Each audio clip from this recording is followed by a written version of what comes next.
àsìkò yìí ṣe dáadáa mo bá yín. Àwọn ìròyìn wa ló ń dé sétí ìgbọ́ yín láti kànnì Àjùlọ TV. Olúwatúnmiṣe Akínúsè olóníròyìn yín. Ṣáájú ẹ jẹ́ n kó gbogbo àwọn ògèrè orí ìròyìn náà sétí ìgbọ́ yín. Àgbáríjọpọ̀ ẹgbẹ́ olóṣèlú kọ́ọ̀pù ti gbójú agan sí ìgbésẹ̀ tí ààrẹ Bọ́lá Tinubu gbé nípa bí ó ti ní kí gómìnà ìpínlẹ̀ Rivers kó lọ mọ ọ̀rọ̀ kún nílé. Ilé ìgbìmọ̀ aṣòfin àgbà ń gbèrò bí wọ́n ti mú àtúnṣe bá ìwé òfin lójúnà àti lè jẹ́ kí àwọn tó ń kọ nǹkan nípa èèyàn lórí òpó ayélujára ní ọ́fíìsì tiwọn. Agùnbánirọ̀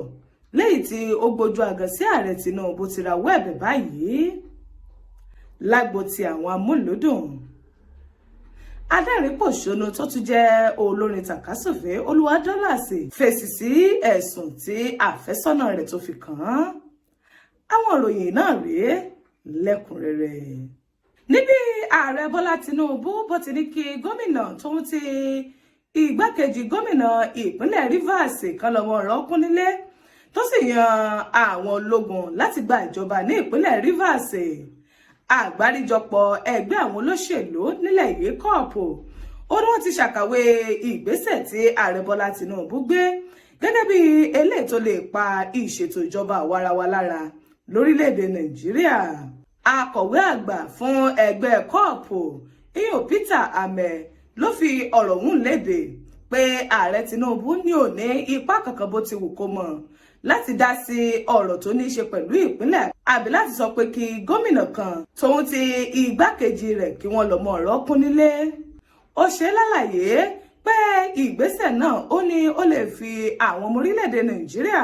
tóun ti ìṣètò ìjọba àwarawa sínú ipò tó gbẹ̀gẹ́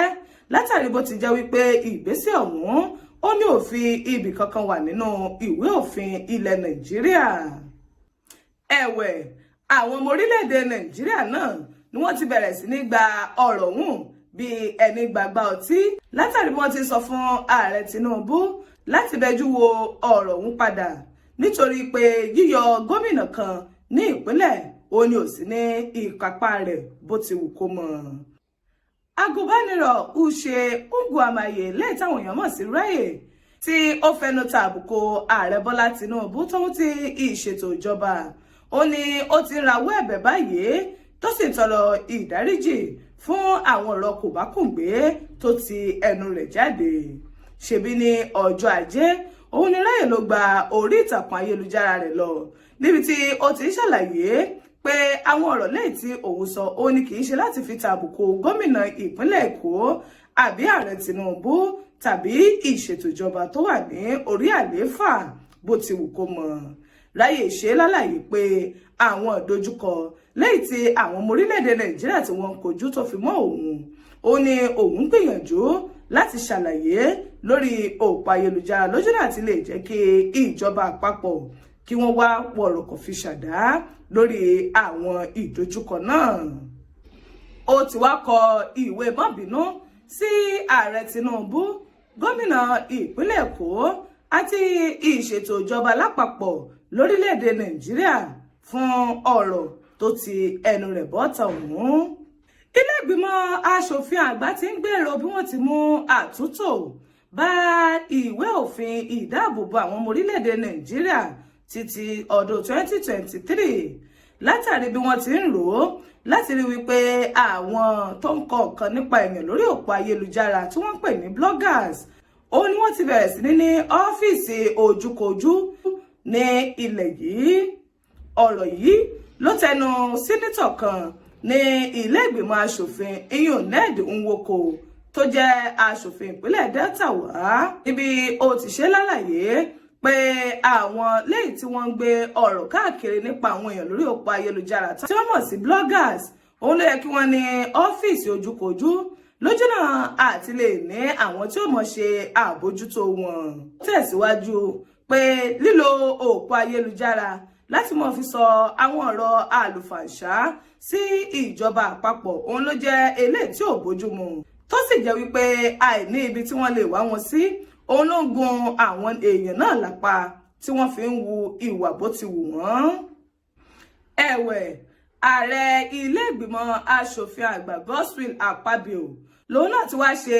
àlàkalẹ̀ àwọn ìwúlò dídá ọ́fíìsì sílẹ̀ fún àwọn tó ń fi orí òpó ayélujára fi sọ̀rọ̀ nípa èèyàn látàrí bó ti ní yóò mú kí ìdáàbòbò tó péye kó wà lórí àwọn ọmọ orílẹ̀-èdè Nàìjíríà pàápàá jùlọ àwọn tó ń lo orí òpó ayélujára. Kí n bọ́ sí agbo àwọn amúlùúdùn báyìí, olórin tàkásùfé tó tún jẹ́ adẹ́rìn-pòṣónú ní orí òpó ayélujára Oluwadolas òun ló ti fèsì sí ìpínyà tí àfẹ́sọ́nà rẹ̀ tó kéde lórí òpó ayélujára ní nǹkan bíi ọjọ́ mélòó sẹ́yìn. Oluwadolas ló pa ọ̀rọ̀ ọ̀hún bí òwe níbi ó ti ṣàlàyé wípé ọwọ́ epo báyìí òun ni àráyé ń báyàn ńlá. Ó ní nígbà tí ọ̀rọ̀ bá pọ̀ jọjọ ní àwọn ènìyàn náà mọ́ ṣùbò ẹni tí ó bá ní ọ̀rọ̀ náà tó sì jẹ́ wípé ní kété tí ọ̀rọ̀ ọ̀hún tó bá bẹ̀rẹ̀ sí ní fò lọ bí ẹyẹ làwọn náà bẹ̀rẹ̀ sí ní mọ́ túká. Ọ̀rọ̀ tí Oluwadolas tó fọ̀ bí ẹnà yìí ó ní kò tí ì yé èèyàn kankan ṣùgbọ́n tí àwọn ọmọ orílẹ̀-èdè Nàìjíríà tí wọ́n ń tọpasẹ̀ rẹ̀ lọ sí ìkéde tí àfẹ́sọ́nà rẹ̀ tó ṣe níbi ọjọ́ mélòó kan sẹ́yìn. Kí n rán wa létí pé ìfẹ́ lọ́ọ̀fù ló gba orí òpó ayélujára lọ níbi ó ti kéde ìpínyà láàrin òun àti Oluwadolas tó sì fẹ̀sùn kàn pé Oluwadolas ó ní ó ṣe ìṣe rẹ̀ gẹ́gẹ́ bí bàbá sí ọmọ tóun ti bí ó ti ń fi ọ̀bẹ yìí jẹ òun níṣu ní gbogbo ìgbà lẹ́yìn tí ó mú kí ìyá Oluwadolas náà kó rawọ́ ẹ̀bẹ̀ sí Ìfẹ́lọ́ọ̀fù kó lè foríjì ọmọ òun. Ṣùgbọ́n báyìí àwọn ọ̀rọ̀ lẹ́yìn tí Oluwadolas tó sọ òun ni ó ń ṣe àfihàn ẹ̀ pé Ìfẹ́lọ́ọ̀fù ni ò ṣetán láti bá Oluwadolas jẹ nínú ìrora lẹ́yìn tí òun kò jú lọ́wọ́. Tó kí pọ̀kọ́dùn ṣókí báyìí òun lọ́bẹ̀ oge. Àwọn ìròyìn wa kò ní jù bá ń lọ níkànnì Àjùlọ TV. Olúwatúnmiṣe Akínsè